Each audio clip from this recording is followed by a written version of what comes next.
founder of Sandpiper Imports.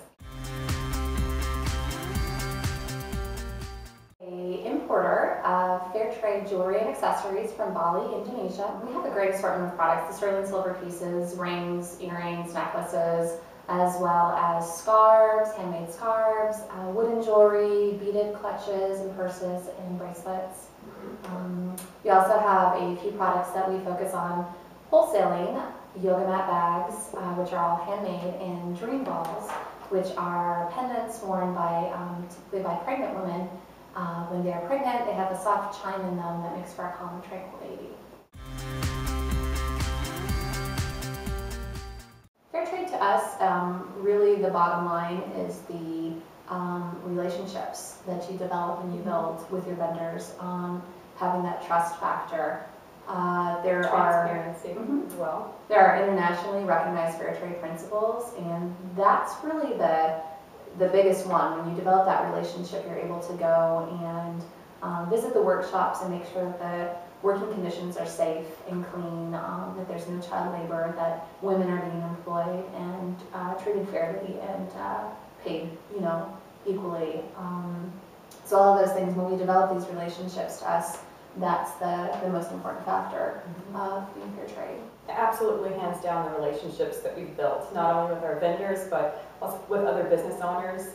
Just being able to sit down and talk about what's important to us, and the things that are important to us really align with the things that are important to the people that we do business with.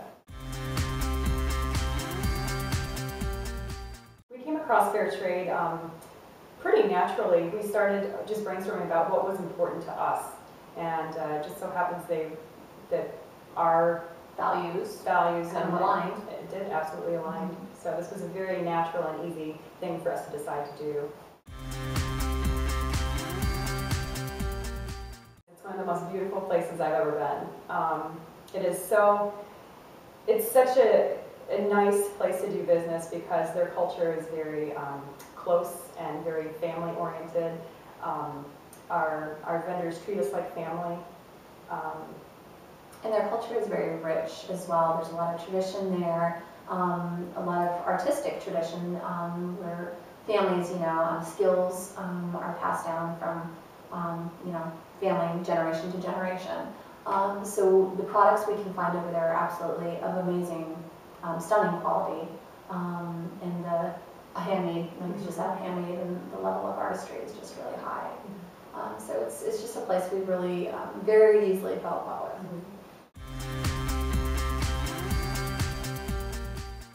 We've met all of our artisans. We've toured the workshops that they work in, so obviously we ensure that they're safe and good working conditions. There's no children being employed. Women are employed as equally as men, and paid the same wages. We also make sure that there's a lot of our vendors that they allow their women employees to work at home so they can be with their children. So yeah, I think the development of the relationships and making sure that there's a good trust factor there, and there's a good quality factor. We make sure we bring back quality pieces, and we hold them accountable to those standards as well. The Balinese people work very, very hard. A lot of times they'll be working 3 jobs just so that they can eat. They do all of their designs. We honor their traditions by bringing, to the U.S. pieces that they have designed themselves, so it's very true to their culture. There's still places in Bali without running water, so that was pretty shocking, I guess.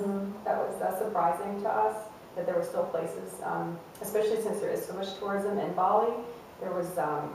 It's very centralized. So yeah, once you get outside of the big towns, you do see a lot more poverty, and you do see unhealthy conditions. In some ways, it's a little bit of an interesting contradiction because they'll have these absolutely beautiful hand-carved wooden doors to their compounds, which is usually what they call their homes. But then when you go in, Everything is very, very simple and streamlined. You know, there's not televisions, there's not, you know, the furniture is very utilitarian. The kitchens, you know, are the conditions of how they cook are usually very dark and very limited in the utensils and tools that would be used. So even though there's a lot of beauty with things that they're making and creating, what they choose to use on a day-to-day basis is very simple. Consumers are more aware these days than they ever have been, and they're continuing to be more aware of where their products come from. We don't necessarily lead with a fair trade label. We want people to like our products. And then when we do tell them these stories, and oh, by the way, you're purchasing this gorgeous ring today, it happens to be fair trade, and here's the story, and you know, let me tell you about the vendor who makes it and about his family, and that really, it engages people, and it allows people to go home and say, you know, I got this beautiful ring today, but let me tell you about the company and the ladies that are running the show here. So yeah, consumer awareness is definitely growing, and it's very important. We get to teach them about the culture, and we get to tell them stories about our people. So when somebody purchases that piece, they're not just purchasing a piece of jewelry, they're really investing in that story. And I think just the way our, you know, our society is really evolving in the way that people are comfortable doing business, they want to know that those pieces, the products that they're purchasing, are you know, being purchased, you know, produced and also purchased in a fair way.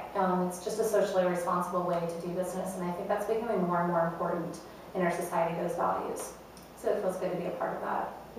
Yeah, consumers want to know more and more, and the more that they learn, the more that they want to know.